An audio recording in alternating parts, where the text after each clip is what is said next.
Requesting everyone to please be here as we are starting our next session now.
Requesting everyone to please settle down as we are starting the session.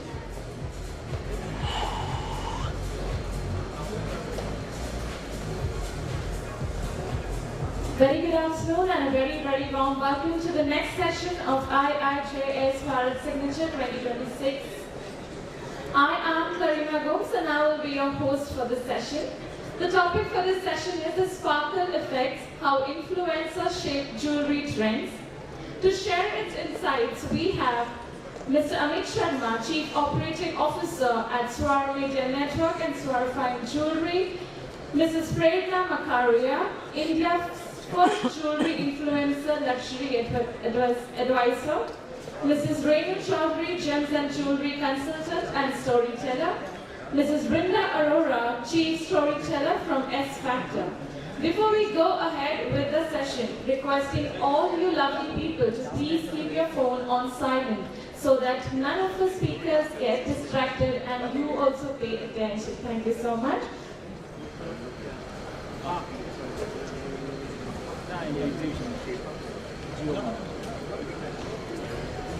Introducing Mrs. Brinda Arora. Brinda Arora, she is a prominent brand strategist, jewelry influencer, and the founder and chief. So when we talk about storytelling, we talk about legacy, we talk about generations, we talk about the crafts of India or the crafts worldwide. Versus when we talk about fast fashion, two same pieces of jewelry, when I have to talk about that in terms of legacy, I would love to talk about the craftsmanship, who made it, how many hours it's taken or months it's taken to make a piece of jewelry.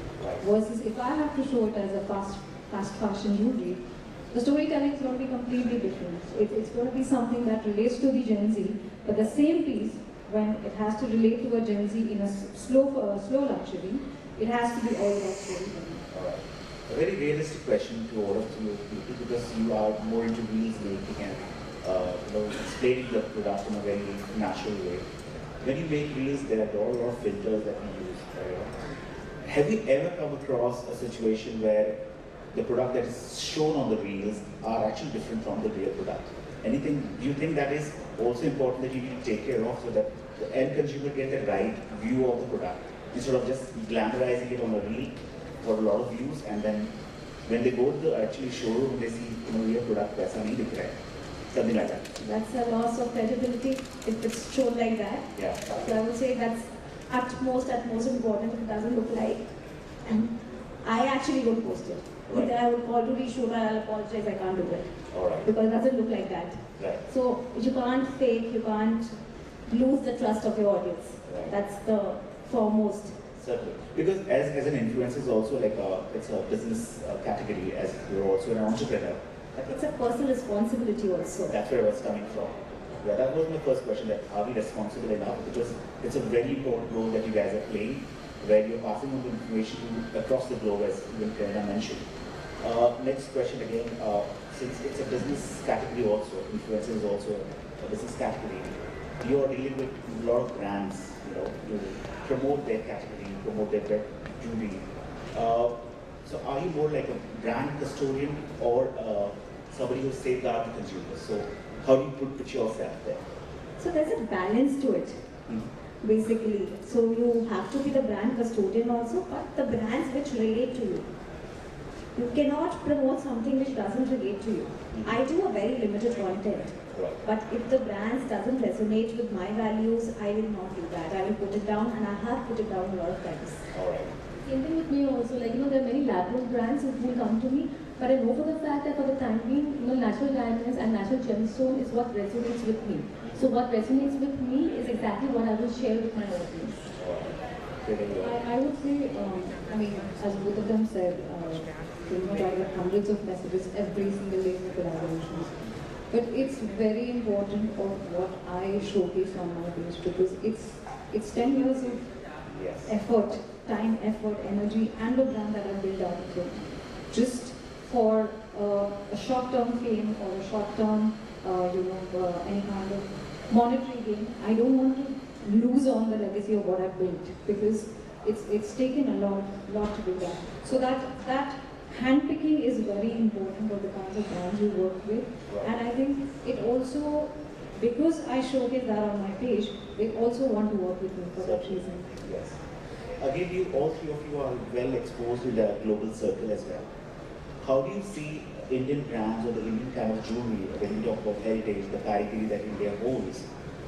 How does work, consuming Indian product lines? If you can just put it in the So I just want to say that the Indian craftsmanship and the artisans, there's no other place, because what we Indians can think, can design, can curate, can master, I don't think anybody else in the world can curate. So I feel very proud, when I'm traveling across to different countries and continents to represent India, and I feel extremely proud to talk about the legacy, and especially about the jewels of the Maharajas and the Maharanis of India.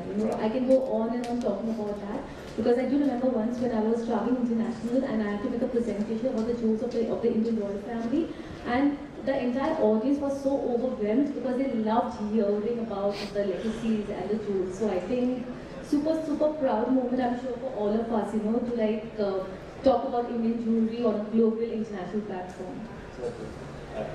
So, if you possibly see my page, you will see there is a lot I talk about Indian crafts in different states of India. And another example of when I hosted the book signing of the Cartier's Rajendra article. If you go through the book, there is so much about Indian jewelry. Although Cartier is a globally renowned international brand, but their jewelry came so much from India, and it was. So I think the kind of craftsmanship we have is not. It's not spoken enough globally, and there's so much more we can do out of it. And I think as influencers, we're trying to do our best to do that. Because I can see that spark of, when we talk about jewelry, I can see the same spark in all the three items, the kind of love for the jewelry. So, Indeed. So there are so many international brands who are influenced by India. yes.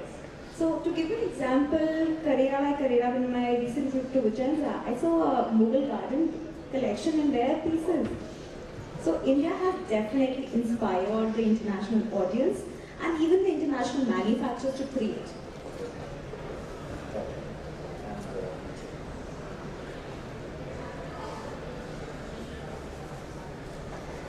Yeah. Now, my next question is, how do retailers or the designer respond to the influencers-led trends? because you people are setting trends, getting inspired maybe by different Western cultures, or maybe the color of the year, which is again a global trend. How much you think at a company level, if the brands is accepting and absorbing that from the influencers? So color gemstones are the in thing. I won't say the color of the year. Yes, the Pantone is the white what we are talking. But 2026 or maybe 4 years ahead, colors are going to play a very, very, very strong moment. And I'll discuss the incidents today only. Yesterday I did a video for a client, and morning I got a call saying that I already have 2-3 orders called up for that. So of course designers are retailers, people who are not at the show suppose. They are consuming the content, sitting at their home and still placing orders even if they're not at this platform right now. So I think it's all about the confidence they have in you and the brand as well. So that's it. It's also adding on that the retailer can't be everywhere. There's so many shows happening, say in India itself, there's something happening in Mumbai, something happening in Delhi, Goa. So retailer definitely cannot be everywhere. So I feel that, it's our responsibility to share with the retailer what is trending, what is, what sort of gemstones are very popular. Because they trust us what we see. So I think there's a lot of responsibility upon each one of us to share the right fact and to share the right content with the audience. Because as we all know, that audience knows everything. So you have to be very, very honest, very clear with what you're sharing, and very simple with what you're sharing. What also the added advantage is, as an influencer, there's so much jewelry that we see. I mean, we pretty much know which booth has what kind of jewelry. So we kind of become a checklist for the retailers कि कौन से booth पे हमें जाना चाहिए. I can get so many people asking me that for my brand, can you suggest which brands do I visit? So that it's just like an easy checklist that I should go there. It's a lot of time also because you've already curated the whole collection. I mean, they're pretty much scanning through the Instagram that which are the brands that we're talking about and who has what kind of jewelry, so that's already accessible. But other than that, it's just so much more easier to connect with what they require. Apart from selling jewelry or promoting jewelry or a brand, as an influencer, do you also participate in guiding the audience in terms of investing into the capital? Because what we have seen in the last 1 decade, that people have shifted from investing into the gold category to the travel and luxury other segments. So do you think, because the kind of return we have seen in the last 1 year in this genuine jewelry, how the gold have shifted and drastically in the silver, so do you think even you guys should promote that, ठीक है आप 100 रुपए में आप 80 रुपए खर्चे करो, travel down everywhere, rather that saving of that 20 in the gems and jewelry sector will not only give you the peace of mind that investment भी हो रहा है. Return on investment तो सबको चाहिए ना. Yeah. So do you think that also plays an important role as an influencer? I think it definitely does. I would say that because as an influencer, I have been doing a lot of educational content. There was a recent piece of content that I did where I'm talking about how gold has appreciated over the years, and if somebody would have invested XYZ years before, Yes. how they would have, what kind of appreciation they would have had now. So I think in simple ways that relates to the audience, I have been doing that, and I think it's very important for us to do that, because if we are the voice of the industry talking about gems and jewelry, we are the voice even talking about education and how it appreciates. One basic question: what made you think and finalize that? ठीक है, मुझे jewelry influences करना है.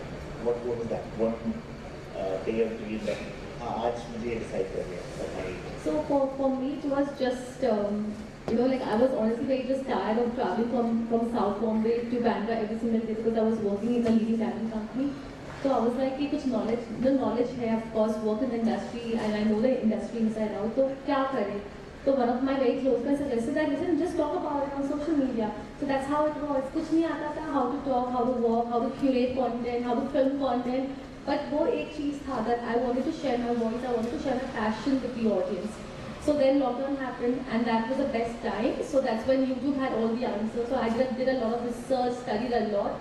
And that's how, one step after the other. So I think as long as your intentions are correct, the path just opens up. You just have to flow with it. So that's how it happened. What's your story? So For me, it was not intentional. it happened and came on the way. I was working with a leading media house in for 11 years, and then when it started, it naturally came into me. It's so much of relationship built around, it's so much of trust that industry had in me, and it naturally happened. So today I have a creative ad agency for jewelers that's primarily. Influencing is out of passion, where I love to talk about pieces and jewelry that gives spark to you, and you always want to talk about it. It's one thing that attracts you and keep always coming back to. Yeah. My story goes way long back. So I started my career in 2003 as a jewelry designer and merchandiser, having done that for almost 10-12 years. I was always styling jewelry at that point of time. And when I took a sabbatical for a year, I wanted to do something in the jewelry industry, but I wasn't sure what. I didn't know jack shit about social media. I was totally anti-social media at that point of time. But I thought, let me give this a try. This was something absolutely new I was trying. I had no idea how I'm going to do it. But I took the risk because I've always been a risk taker. And 2015 is when I started it. My first Instagram post went live on 15th of August in 2015. And I think after that there was no looking back. But one thing I've always believed in is to be a trendsetter and not a trend follower. That's why I think you only the first influencer as well. Another question to you is like, there are a lot of culture that we have in India. How do you think that, how can we penetrate to all different segments of India and try to promote all the styles of jewelry that India is ready to address on the global platform? Forms of India. Yes. I think that says it all. Yes. GPC has done their task. As an influencer, what role do you think we are actually taking ahead in those lights? It really does. When we talk about it, really does make a difference. I remember GGPC has done a Theva Jewelry of the Year. There was a category in between. I had posted one of the reels of our manufacturers, and it went bizarre. It went bad. Because people want to see what's extinct, what's not seen. More than commercial, the art has to be seen. So, The same thing with me also, no, since I really invest a lot of time to share the education with my audience. So I remember back then when and for me, going to a diamond mine has always been like my core dream. So back then in 2019, I remember, I just had this one vision कि बस जाना है मुझे. So when I went there and when I shared that story with my audience as to how a diamond is actually mined and what goes, like the sparkling diamonds that we see today, there's a lot of backstory, there's a lot of labor involved, there's a lot of intense cutting, polishing, oh my god, and the conditions are also so harsh. So when I shared that with my audience, people understood, wow, जो दिखता है सिर्फ sparkling दिखता है, उसके पीछे जो मेहनत होती है, that's the real hero. Those are the real artisans, and those are the real heroes that we must really have, pay a lot of gratitude to. So, Prerna, we have recently seen your reels where you are working closely with the artisans and promoting the signature show. So how was your experience going down to the remote locations and at the factory where the artisans actually trading their jewelry? This journey for me began right from my merchandising days because I've traveled all across India to the remotest of the towns in the 2-tier, 3-tier cities, and understanding how to do this crafted, because that was something I was always very passionate about and I wanted to talk about it back then as well. But there was no Instagram at that time, so I couldn't do it. However, saying that, I still enjoy that the most. As much as I love flaunting the beautiful jewelry I wear, but for me, how that entire piece is made, the journey from the mines to market is very important for me. So I've been to pretty much a lot of gemstone mines to go back and see how gemstones are mined. I recently went to Brazil and visited the Paraiba mines and emeralds, and oh my god, it was mesmerizing. People who haven't been, you must definitely do that. I'm soon going to be coming up soon with it. In fact, I did plan a trip to Sri Lanka for a gemstone mining trip in 2019. Unfortunately, COVID happened, but soon we'll be back with it. And I think it's a different, I just get emotional when I talk about it. I can so feel it. So I guess it's a time where we can take some questions from the audience. So we are open for the question and answer round. So if anybody have a question for the three beautiful ladies to understand how influencer can help your brand and how you can take things forward on international market or domestic market. You can raise your questions here.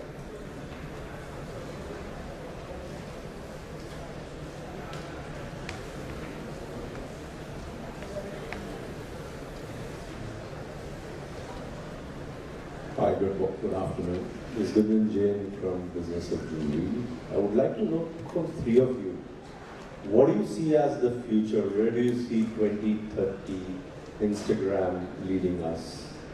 We've seen Facebook, we see Instagram now, we've seen Snapchat. There are a lot of things which are coming and going. Instagram is the place which is taking the largest space. It's growing today. I'm talking 5 years ahead. Where do you see it? On a lighter note, let's ask Mark Zuckerberg, what is he getting on to next? Okay, understood. You can text him. I think it's a surprise for all of us what's going to be in 5 years.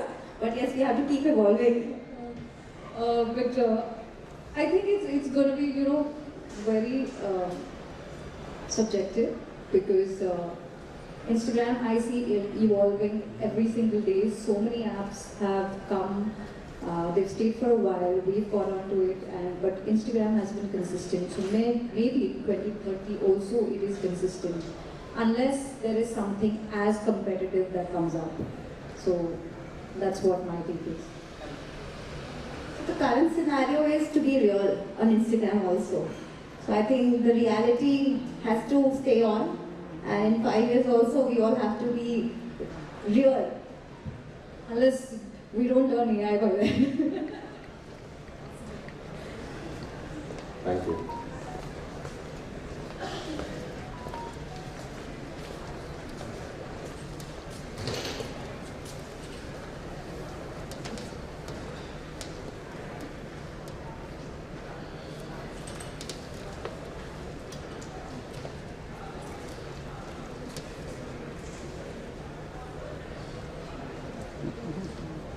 Vijayata, Business of Jewelry. So I have a couple of questions. The first one is a little bit controversial. So when we see content, especially by influencers, and I'm not just talking about jewelry per se, like any other sector, you see a lot of clutter. You see a lot of repetitive content. Personally, the three of you, how do you manage to maintain your niche and make sure that your content stands out? That's number one. Number two, it's also a lot, right? Like how do you regroup after like back-to-back shows and like posting constantly? Like do you even like consider taking a break, going off the radar? Because it's important to come back with better stuff.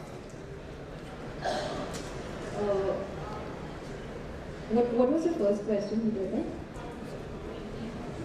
Okay.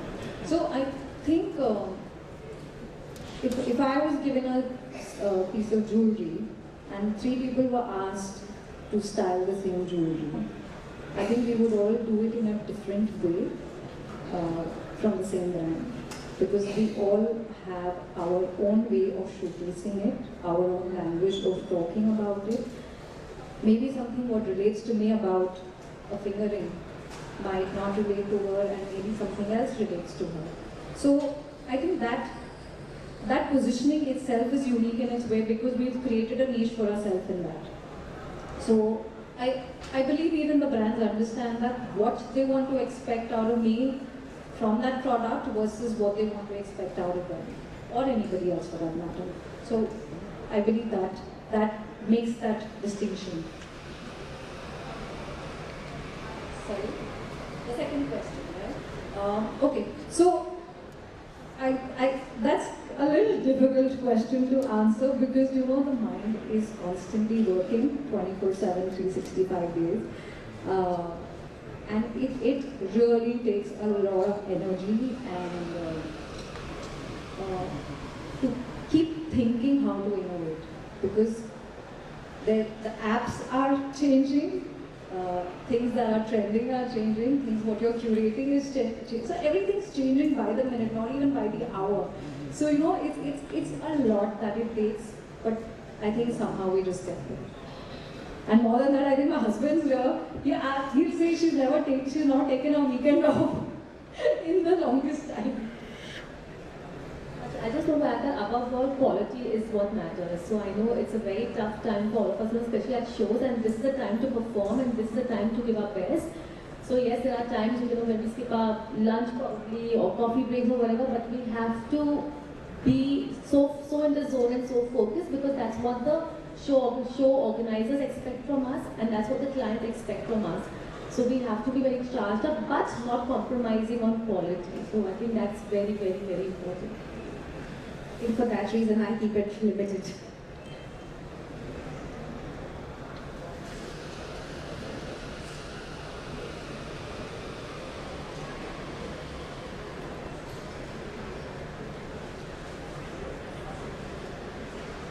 Hi, I'm Riddhi from Siam.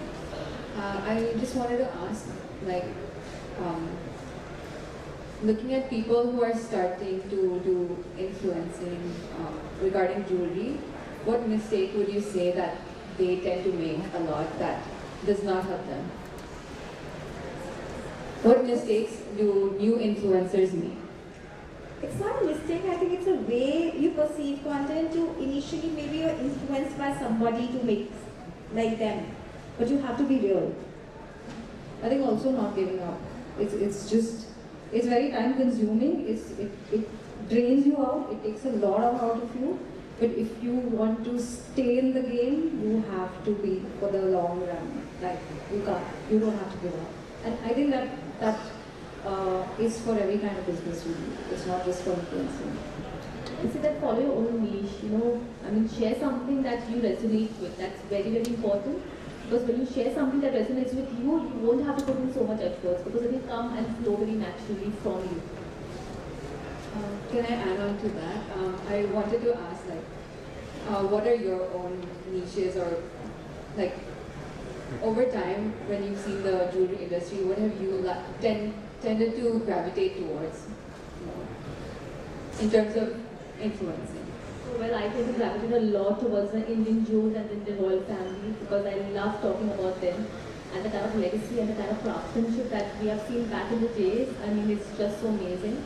So that's one thing. And secondly, I love to talk about something very educative. For me, it's not just about showing the big diamonds and the big bling. For me, it's going back to the roots and showing the story from where it started, how it started, and what it takes to get there. So that's what resonates with me, and that's what I just like to keep it very simple and to the core. Yeah. So I've always been a lot about the minds to market journey, and that's when I've traveled to the most remotest of the places and taken risks to probably even get to countries where I've had to travel continuously for more than 50 hours and still get at the mind right after that. So I think for me it's more about the minds to market journey and talking about the craftsmanship of India, or even internationally. But that's something I really resonate with, and it's pretty much seen what I talk about. So for me, basically, how on the consumer front it says know your jeweler, where you're buying from. For me, know the brand you are putting out there, associating with. So that's really important for me. Today, if I say all the brands that I'm promoting also, in a way I'm so much connected to them, I know them so well, that I can even call them my friends and associates what I do with. So it's very important to know the people, they're doing the right thing, how they're creating, how passionate they are. Then it eventually, your passion and their passion aligns and it goes out to them.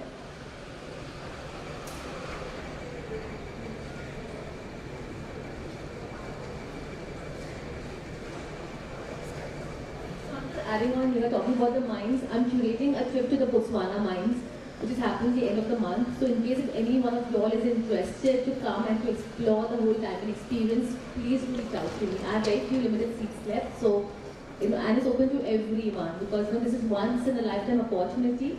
It took me 6 years to convince the House of Botswana that listen, hey, I want to curate this trip, and finally they did agree upon that.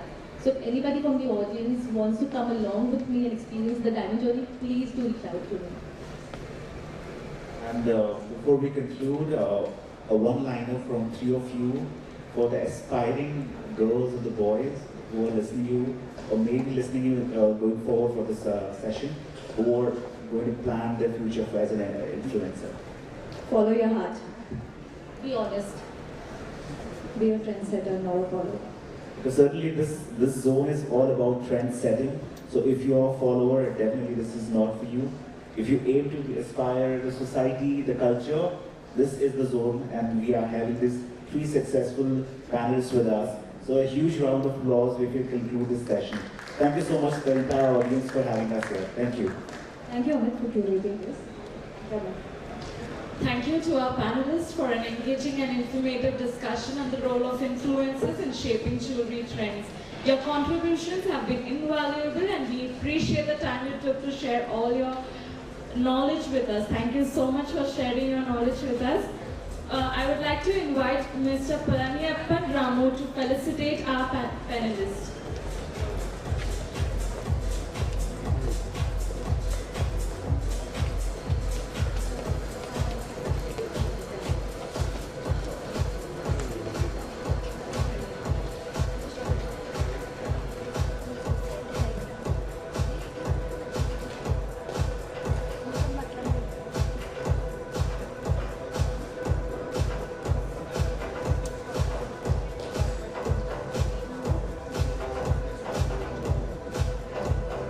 Let's give a big round of applause to all of them.